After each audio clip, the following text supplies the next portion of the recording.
right. Well, we are closing out this series at odds. Again, I want to take a quick reminder to just say, you know what? We want to be non-distracting to the people around us.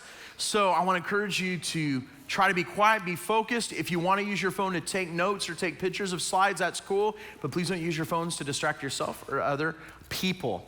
So here's the thing. I've been getting some different questions, and I love that. I actually stopped by one of the small groups this last weekend and stopped and just answered some questions from this small group of girls who were just thinking deeply about stuff. I thought it was super, super cool, and just stopped to do that. And so I've gotten some other questions, and so I thought I'd try to answer some of them. I've even put them on the screen so you can actually see what the questions were. So here's the first one. Pastor Colby, how do I get this girl to like me? Okay. So my friend, just like in the animal kingdom, you need to wear brightly painted colors, and you need to make yourself really big like this to woo the said lady that you are trying to woo. And that, my friend, will cause her to swoon and to quickly have her heart become yours. Ladies, that's true, right?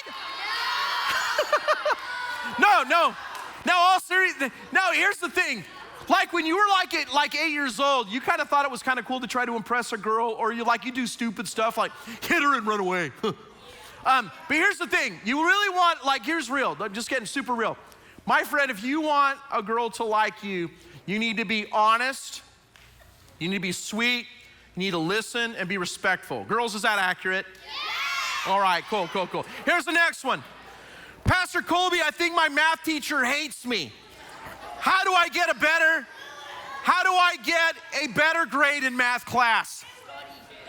So I'm not very good at math, but this is what I'm gonna tell you. Listen up, this is huge. I have found that if you try to get the high scores, your grade gets bigger. Yeah, it's true. All right, now I'm gonna get serious.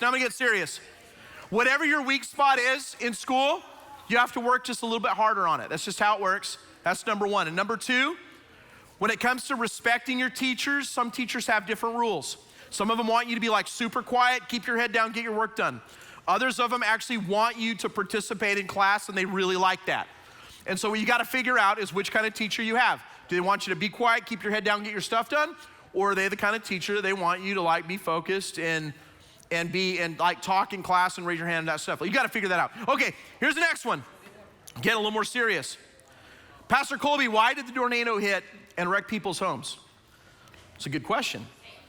Well, what happens is humid air rises up to the cool air, and it forms what we call a supercell storm. And that supercell storm causes a clashing of energy that happens in the sky that causes air to circulate. And when that happens, it can cause destruction.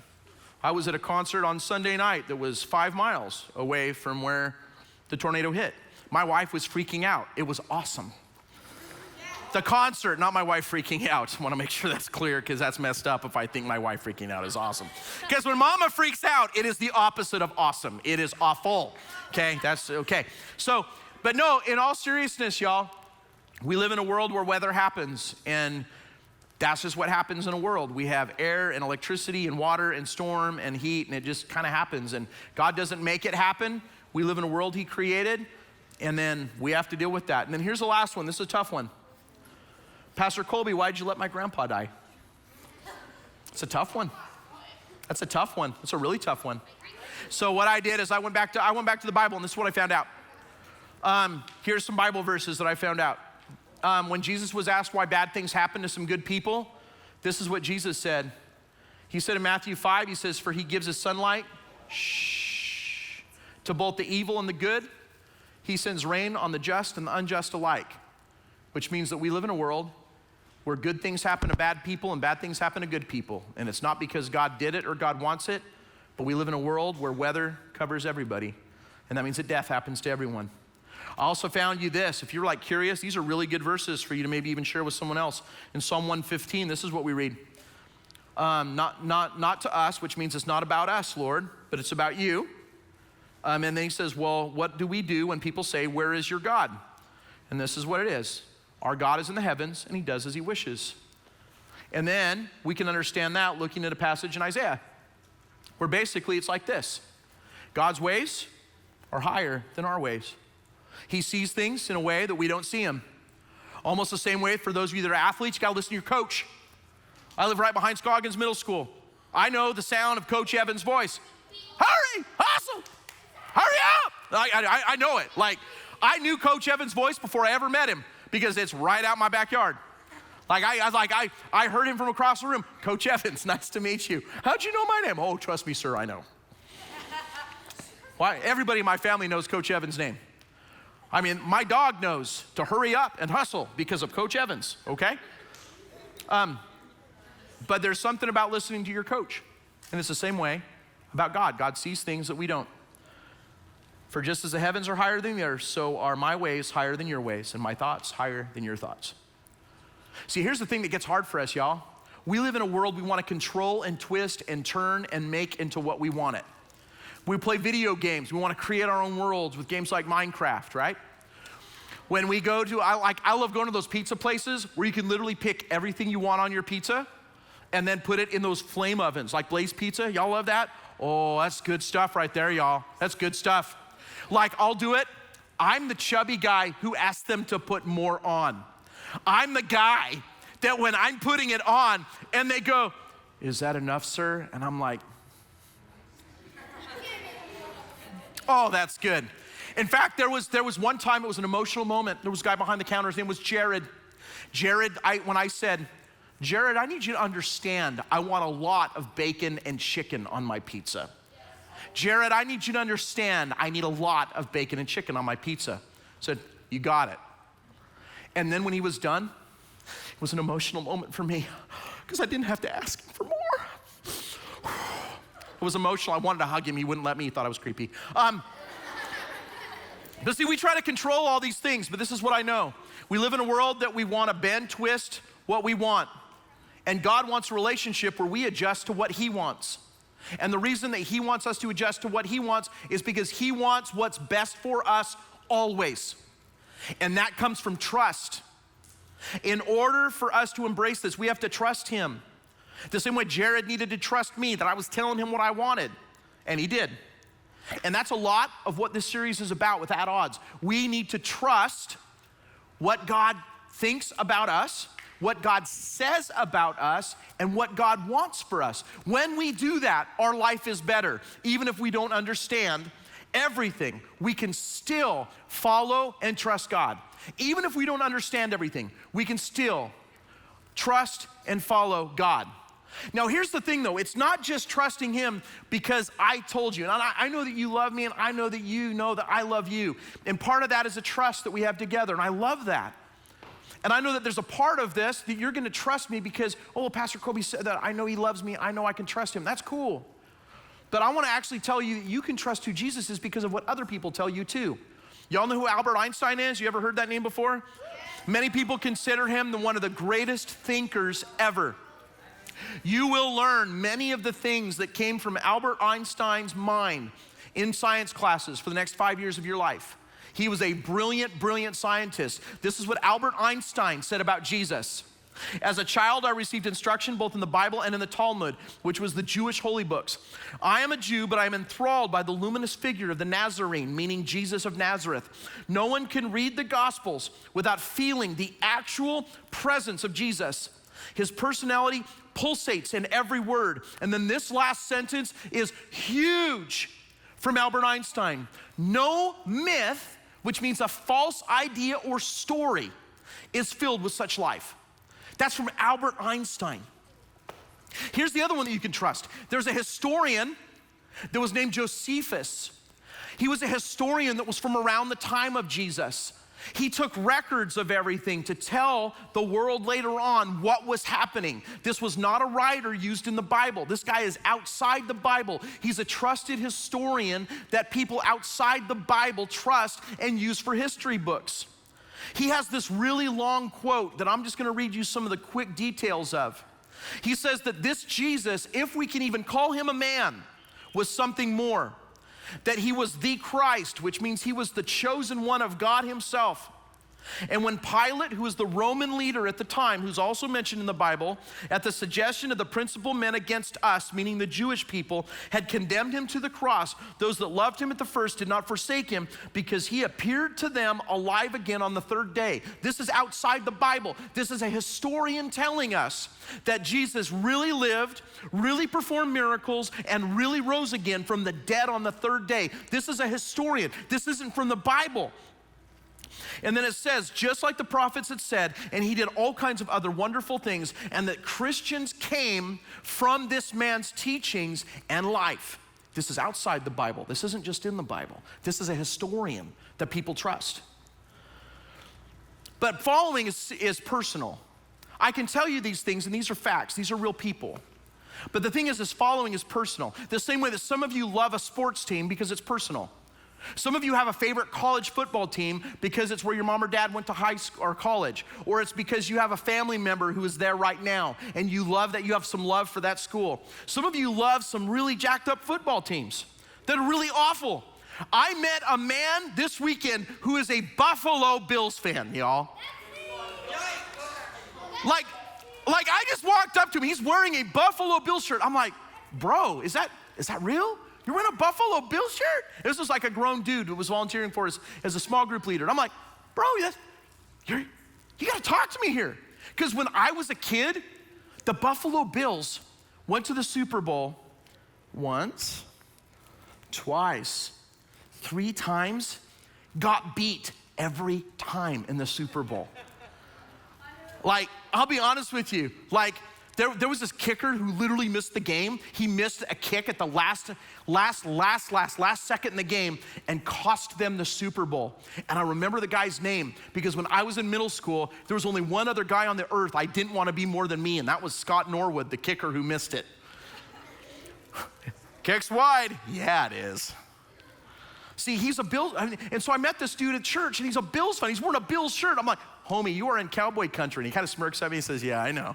I'm like, bro, the Bills? And I kind of laugh a little bit. He's like, I know. And he kind of giggles and goes, my wife's from there. I'm like, okay, respect, my man. It keeps the peace at home. That's cool. See, whatever you follow has to be personal. Anyone you really follow is usually for really personal reasons. And that's one of the things as you're a middle school student that I want you to start to learn and understand is you choosing to follow Jesus should be personal. In John chapter 9, Jesus has a moment like that. In John chapter 9, Jesus is walking along with his disciples, and we're starting to run out of time. So I'm going to tell a lot of the story, and then when I get to the passage that's that's toward the end of it, starting in verse 24, that's where we're going to pick up, friends, and back. So Jesus is walking along in John chapter 9, and he's talking to his disciples, his close followers, and they ask him a question. They say, why do bad things happen to good people? This guy off the side of the road who's begging, who's wearing rags, who's begging for money and food so he can live. Because back then when you were blind, the government didn't take care of you, your family didn't take care of you, you sat on the side of the road and you begged so other people could give you money or food so you could live. That's how you survived. And so his close followers are walking with him. They go, why was this guy born blind? What did he do or what did his parents do? And Jesus said, no, you gotta understand that. When something bad happens to you, it's not because God did it to you because you did something bad or because your parents did something bad. That is wrong thinking. So you need to understand that too. Just because something bad happens to you doesn't mean that God doesn't like you, doesn't mean that God forgot you, doesn't mean that you don't matter, because that's a lie. Jesus himself says that. So then Jesus looks over at his disciples and he smiles and he goes, let me tell you something. The reason he's blind is so that people can see how good God is. And then Jesus walks over to him, spits on the ground, brings up mud and slaps it on his eyes and says, you better go wash that off. That sounds like a lie, but it's true. He really did it. He literally spit enough on the ground to make mud, scooped it up with his hand, which is really gross if you think about it. I mean, I can get some really good kind of thing going on, you know what I'm saying? But for me to spit that much to make mud, I mean, y'all, I would have to drink like a full bottle of water, probably gargle it, probably swish it around, and then, that's what I would have to do. That's just me, okay? But, so Jesus did that, scoops it up, puts mud, and says, go wash your eyes. He goes and washed his eyes, and he comes back, and he was healed completely and totally. So people are starting to see him, and they're like, well, what? This doesn't even make sense. This guy said he was blind. Nah, he's lying, he's lying. So they pull in other people, say, isn't this the guy that was, nah, that can't be right. So they interview him and they say, what happened to you? The guy tells the story once. They go, no, that can't be right. They pull the guy's parents into it. And mama don't want no drama. So she says, hey, he's a grown dude, you ask him. He says it again. No, that can't be right. The guy who healed you can't be right. You need to be straight up with us. This is whack, you gotta explain it. And so this is what this guy says, and this is so good. This is this guy's response, was healed by Jesus. They call him a second time and he says, look, all I know is this. I was blind and now I see. But what did he do, they asked. How did he heal you? He says, look, I've already told you twice. Didn't you listen? Do you want to hear it again? And then he asked another question. Do you want to become his disciples too? I don't know why he put mud on my eyes. I don't know why I was born blind. I don't know how this works. All I know is that I trust him, and it did. And because I trust him, I'll follow him. See, you're gonna have things happen to you in your life that are gonna be weird. You're gonna have times in your life where you're gonna be asked to do something that you don't wanna do, but deep down, in your faith, in your heart, you're gonna know it's the right thing to do. And God's gonna have your back. There's also gonna be times in your life where something bad's gonna happen, and you're gonna have to trust him through that.